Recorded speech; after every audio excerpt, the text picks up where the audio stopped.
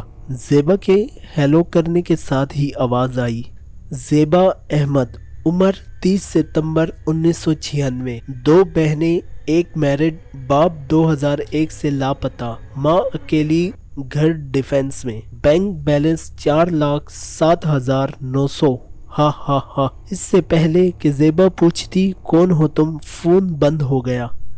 زیبا بھاگی بھاگی سارا کے پاس آئی۔ سارا ماجرا اسے بتایا۔ زیبا تھر تھر کانپ رہی تھی۔ سارا، سحر، تیمور، رجب اور علی بھی کافی پریشان ہو گئے۔ رجب نے جلدی سے فون بیک کیا، ناٹ ریسپونڈنگ آتا رہا۔ لڑکوں نے قریبی پی سی او سے کوشش کی تو یہی میسج آتا رہا۔ زیبا کل کے حادثے سے بھی خوفزدہ تھی اور آج کوئی اسے اتنی بڑی ذاتی معلومات دے رہا تھا۔ اس کا مطلب کہیں میری جان خطرے میں تو نہیں؟ یہ سوچ کر زیبا کو جھرجھری آ گئی۔ وارڈ میں راؤنڈ کا ٹائم ہو چکا تھا۔ یہاں خاصا ہنگامہ ہو رہا تھا۔ قریبی گاؤں سے ایک فیملی چیخو پکار کرتی نظر آئی۔ ان کی دل دوز چیخوں سے زیبا کا دل بیٹھا جا رہا تھا۔ پوچھنے پر معلوم ہوا کہ 1 ہفتے پہلے ان کی بیٹی سخت زخمی حالت میں یہاں لائی گئی۔ ڈاکٹرز کا کہنا ہے اس کی موت ہو گئی۔ ہمیں نہ وجہ بتائی جا رہی ہے اور نہ ہی میت دی جا رہی ہے۔ زیبا کو افسوس ہوا اور ان کی مدد کرنے کا وعدہ کیا۔ زیبا نے اسٹاف کو بلایا اور فون نکال کر فون نمبر ملایا ہی تھا کہ ایک اسٹریچر سے جار ٹکرائی۔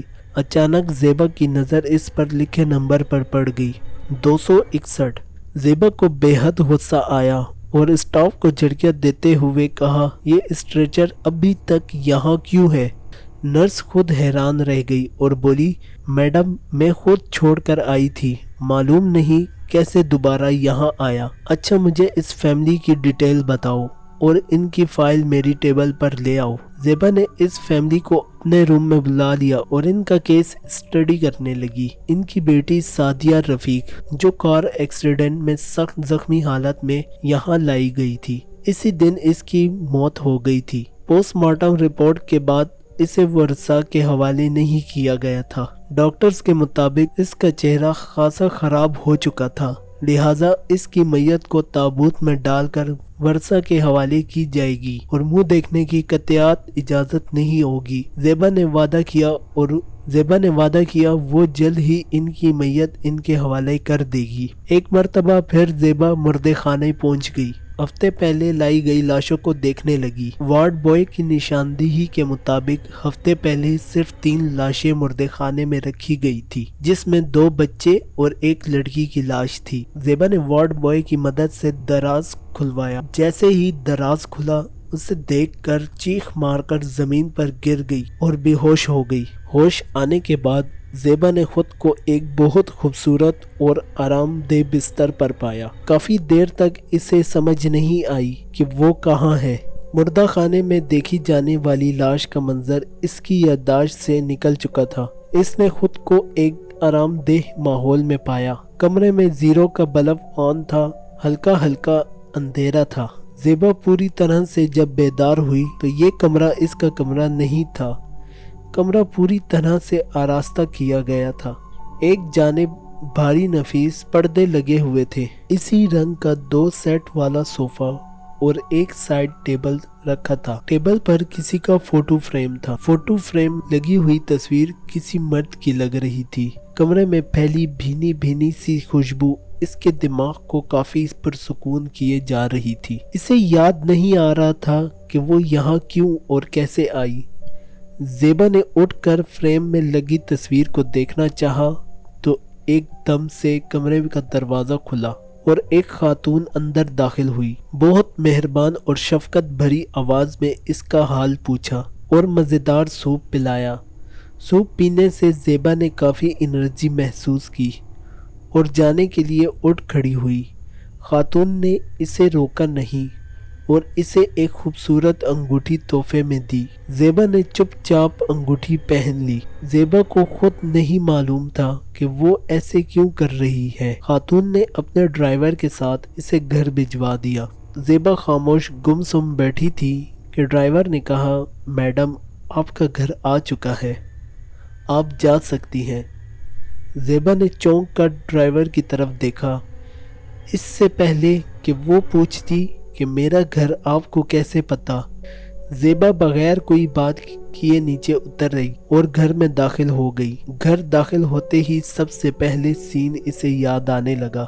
ذہن پر خاصا زور دینے پر بھی اسے یاد نہیں آ رہا تھا کہ وہ بے ہوش کیوں ہو گئی تھی اور وہ آنٹی تھی کون، کیوں میرے ہاتھ میں انگوٹھی پہنا دی۔ خیر یہ سوچتے سوچتے زیبا کو نیند نے آ لیا اور گہری نیند سو گئی۔ صبح حسب معمول اٹھی، فریش ہو کر نماز پڑھی اور کچھ وقت گزارنے کے بعد پارک سیر کو چل پڑی۔ آج پارک میں اس کے علاوہ ابھی تک کوئی نہیں آیا تھا۔ وہ تیزی سے اپنے ٹریک پر چل رہی تھی کہ زمین پر گری، کسی چیز سے ٹھوکر لگی اور دھڑم نیچے گر گئی۔ اس نے دیکھا کہ اچانک نہ جانے کہاں سے وہی لانگ کوٹ اور بوٹ والا اس کی قریب آیا اور اٹھانے کے لیے ہاتھ بڑھا دیا۔ زیبا جیسے حواس میں نہ رہی اور اس کے ہاتھ میں ہاتھ دیا۔ اس نے ایک جھٹکے سے زیبا کو اٹھایا۔ زیبا ابھی تک اس کا چہرہ نہیں دیکھ پائی۔ اس شخص نے زیبا کے ہاتھ پر بوسہ دیا اور چلا گیا۔ زیبا کو ایک انجانی سی کیفیت میں مبتلا کر کے غائب ہو گیا۔ زیبا پارک کے سیکیورٹی گارڈ کے پاس آئی اور پوچھا کہ یہاں روزانہ ایک لانگ کوٹ میں ملبوس شخص آتا ہے، اس کے ساتھ کون سی خواتین آتی ہیں؟ گارڈ نے حیرانگی سے پوچھا۔ کون شخص؟ یہاں کافی دن سے کوئی مرد نہیں آیا، صرف خواتین ہوتی ہیں۔ کافی عرصے سے ان کے ساتھ کوئی مرد اس پارک میں نہیں آیا۔ زیبا نے کہا، میں نے خود دیکھا تھا، آپ اسے بڑے ادب سے سلام کر رہے تھے۔ گارڈ نے کہا، یہاں صرف آپ کے ساتھ ایک صاحب آتے ہیں، آپ دونوں ایک ساتھ اندر داخل ہوتے ہیں، تبھی ان سے دعا سلام ہو جاتی ہے، باقی خواتین اکیلی ہوتی ہیں۔ زیبا کو ایک اور جھٹکا لگا۔ مطلب لانگ کوٹ اور بوٹ والا شخص اسی کے ساتھ آتا ہے؟ انہی سوچوں میں گم زیبا گھر پہنچ گئی۔ گھر پہنچتے ہی زیبا کو فون کال یاد آ گئی۔ اس نے ناشتہ کرنے کے دوران ماں سے پوچھا، امی ہمارے پاس بینک میں تقریباً کتنے پیسے ہوں گے؟ ماں نے ہنس کر پوچھا، کیوں صبح صبح پیسوں کی یاد آ گئی؟ امی میں سوچ رہی تھی کہ اپنی گاڑی لے لی جائے۔ ماں نے بتایا کہ یہی کوئی 4 لاکھ تک ہوں گے۔ آج ابو ہوتے تو شاید ہمارے پاس گاڑی بھی ہوتی۔ ویسے امی، ابو کے ساتھ کیا حادثہ ہوا جو وہ لاپتہ ہو گئے؟ زیبا نے بہانے سے پوچھا تو اس کی امی دکھی ہو گئی۔ انہوں نے بتایا کہ وہ غیر قانونی طور پر کینیڈا جاتے ہوئے پکڑے گئے تھے۔ اس کے بعد آج تک نہیں معلوم ہوا کہ وہ کہاں ہے۔ زیبا بھی دکھی ہو گئی اور خود کو بہت اکیلا محسوس کرنے لگی۔ جلدی سے تیار ہو کر ہسپتال پہنچ گئی۔ آج ہسپتال میں کافی ہجوم سا تھا۔ زیبا کی ڈیوٹی وارڈ میں لگ گئی۔ باری باری تمام مریضوں کو دیکھنے کے بعد اسٹاف روم کی طرف جانے لگی تو پیچھے سے ہی وہی اسٹریچر 261 تیزی سے چلتا ہوا اس کے قریب رک گیا۔ زیبا نے دیکھا کہ وہ خون سے لت پت تھا۔ پورے کوریڈور میں زیبا کے علاوہ کوئی نہیں تھا اور اسٹریچر کا زیبا کے سامنے آ کر رک جانا کسی خاص بات کی جانب اشارہ تھا۔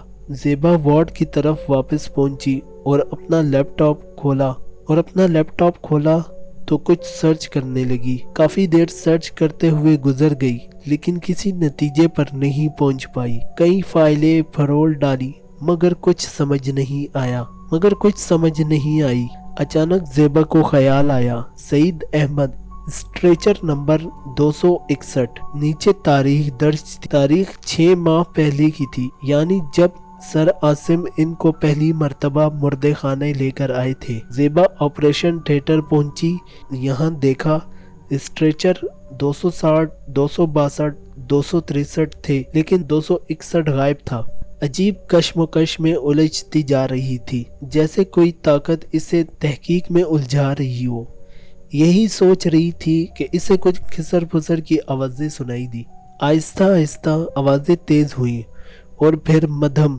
اسی دوران زیبا کو آوازوں کی سمت کا اندازہ ہو گیا۔ زیبا نے اس سمت کان لگا کر سننا چاہا تو دیوار کی جانب بڑھی تو محسوس ہوا آپریشن تھیٹر میں ہی ایک اور خفیہ روم۔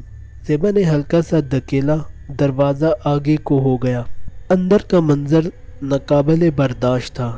زیبا کی بہت بڑی تصویر جو لاکٹ میں تھی دیوار پر ٹنگی ہوئی تھی۔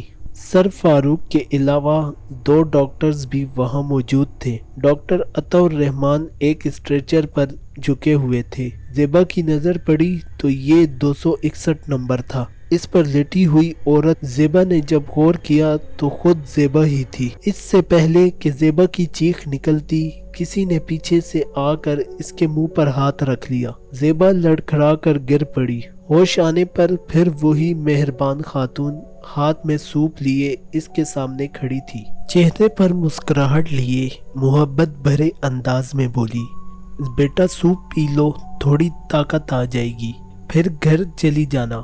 نہ چاہتے ہوئے بھی زیبا نے سوپ پی لیا۔ سوپ زیبا کے ذہن سے تمام سوچوں کو نکال کر پرسکون کر دیتا۔ پر یہ مہربان آنٹی کون تھی؟ زیبا اسی الجھن سے باہر نہیں نکل پائی۔ زیبا چاہنے کے باوجود آنٹی سے کچھ پوچھ نہیں پائی اور وہی ڈرائیور زیبا کو گھر ڈراپ کر گیا۔ زیبا کافی دیر سوچتی رہی کہ کس پر اعتبار کیا جائے، تمام حالات کسے بتائے جائیں۔ بہت سوچنے کے بعد اس نتیجے پر پہنچی کہ سر عاصم کو فون کر کے ان سے مدد مانگی جائے۔ زیبا نے جھٹ سے سر عاصم کو فون ملایا۔ حیرت انگیز طور پر سر نے فوراً فون اٹھا لیا۔ اس سے قبل کہ زیبا ان سے مدد مانگتی، سر نے خود ہی مشورہ دیا، تم پروفیسر شمیم الدین سے رابطہ کرو، وہ اس سلسلے میں کافی رہنمائی کریں گے، اور ہاں، اپنا بہت خیال رکھنا، تمہاری جان کو خطرہ بھی بہت ہے۔ سر، مجھے آپ اس کیس میں الجھا کر خود چلے گئے۔ زیبا نے بھرپور شکوہ کر ڈالا۔ پروفیسر شمیم الدین آپ کے ساتھ ہیں، اور کوئی بھی کام کرنے سے پہلے ان سے پوچھ ضرور لینا، لیکن ان کے علاوہ کسی سے بھی اس کیس کے متعلق بات کی تو نتیجہ بہت برا ہو سکتا ہے۔ یہ سن کر زیبا خوف سے لرز گئی۔ اس نے سوچا وہ سب کچھ چھوڑ کر یہاں سے چلی جائے گی۔ 2 دن زیبا گھر سے باہر نہیں نکلی۔ تیسرے دن سارا اس کے گھر پہنچ گئی۔ زیبا، پروفیسر شمیم الدین نے تمہیں بلایا ہے۔ زیبا خوفزدہ ہو گئی۔ زیبا نے اب تک کے تمام حالات سارا کو بتا دیے، حالانکہ سر عاصم نے سختی سے منع بھی کیا تھا۔ زیبا نے یہ بھی بتایا جب وہ مردے خانے لڑکی کی لاش دیکھنے گئی تو وہاں اس کی خود کی لاش تھی، جبکہ اس کے ورثہ میت کے لیے بے چین تھے، اور انتظامیہ نے اسی لاش کو تابوت میں سیل کر کے ورثہ کے حوالے کر دیا گیا تھا، اور چہرہ دیکھنے کی اجازت نہیں دی۔ آج کل ایک اور لڑکی کو میری شکل دی جا رہی ہے، میں نے خود کو دیکھا تھا۔ ڈاکٹر عطا الرحمان کو یہ بھی کہتے سنا تھا کہ ہم نے سرجری کے بعد لاش دفنا دی تھی، پھر مردہ خانے کیسے پہنچ گئی؟ ضرور عاصم کا ہاتھ ہے اس میں۔ اب ڈاکٹر زیبا ہمارے لیے مسئلہ بنتی جا رہی ہے، جلد ہی ان کا بندوبست بھی کرنا چاہیے۔ اللہ جانے وہ میرے ساتھ کیا معاملہ کرنے والے ہیں، کیونکہ مجھے سب کچھ معلوم ہو گیا ان کے بارے میں۔ سارا بھی خوف سے کانپنے لگی۔ اس صورت میں تمہیں پروفیسر صاحب سے ضرور ملنا چاہیے، سارا نے مشورہ دیتے ہوئے کہا۔ سارا کا پیغام سن کر زیبا نے ہمت کی اور پروفیسر شمیم الدین کے آفس پہنچ گئی۔ انہوں نے زیبا سے تمام واقعات سنے اور خاموش ہو گئے، پھر بولے، وہی ہوا جس کا ڈر تھا۔ انہوں نے زیبا سے کہا، تم بہت آگے نکل چکی ہو، بس ایک فائل مجھے مل جائے، میں بہت جلد رات سے پردہ ہٹا سکتا ہوں۔ بہرحال تمہیں چند دن کی چھٹی لینی چاہیے۔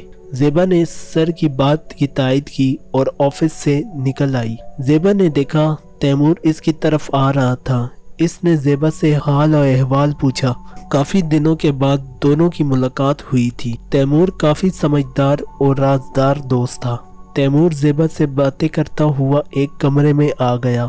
یہاں بہت سی پرانی فائل رکھی گئی تھی۔ تیمور نے بتایا کہ یہاں پورے ہسپتال کا ریکارڈ موجود ہے، سب ڈاکٹرز کا ریکارڈ بھی، جو انہوں نے خدمات سر انجام دی۔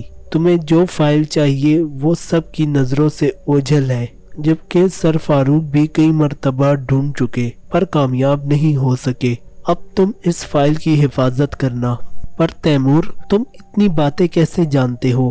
اور اس فائل میں ایسا کیا ہے جس کی سب کو تلاش ہے؟ تیمور نے زیبا کی بات سن کر عجیب سی آواز میں ہنس پڑا اور کہا، یہ فائل سمجھ لو تمہاری زندگی ہے، اسے حفاظت سے رکھنا۔ ویسے میں چاہتا تو نہیں کہ تم اس دنیا میں رہو، یہ دنیا فریب ہے، دھوکہ ہے۔ زیبا کو اب تیمور کی باتوں میں پاگل پن نظر آنے لگا۔ دونوں اس کمرے میں تقریباً 2 گھنٹے تک فائل کے متعلق بات کرتے رہے۔ تیمور بار بار زیبا کے ہاتھوں میں پہنی ہوئی انگوٹھی دیکھتا رہا۔ اس نے اس کی بھرپور تعریف بھی کی۔ آج زیبا کو تیمور کافی بدلا بدلا سا لگ رہا تھا۔ زیبا اور تیمور اسٹور روم سے نکل کر وارڈ کی جانب مڑے تو سامنے پروفیسر شمیم الدین کو آتے ہوئے دیکھا۔ انہوں نے حیرت سے پوچھا، زیبا، تم یہاں کیا کر رہی تھی؟ تمہیں معلوم نہیں یہاں آنے کی اجازت نہیں کسی کو؟ زیبا نے بتایا، سر، جو فائل آپ کو چاہیے تھی وہ مل گئی۔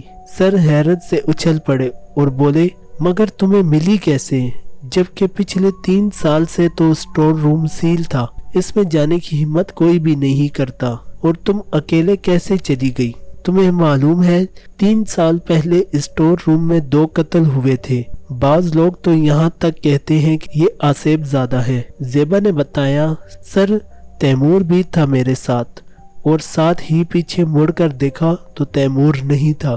زیبا نے گردن گھما کر ادھر ادھر دیکھا، تیمور کہیں بھی نہیں تھا، اور ساتھ ہی اس اسٹور روم پر نظر پڑی جہاں سے وہ ابھی نکل کر آئی تھی۔ مکمل سیل تھا، اس کے اندر جانے کی کوئی گنجائش ہی نہیں تھی۔ زیبا پسینے سے شرابور ہو گئی۔ پروفیسر صاحب نے بھی اس کے دماغ کا خلل سمجھ کر گھر جانے کو کہہ دیا اور خود کسی اور روم میں گھس گئے۔ زیبا تیز تیز چلنے لگی اور اس برآمدہ سے جلدی نکل جانا چاہتی تھی۔ زیبا جب لمبا برآمدہ طے کرنے کے بعد ہسپتال کے لاؤنج میں پہنچی تو دیکھا سامنے تیمور اور سحر چائے پی رہے تھے۔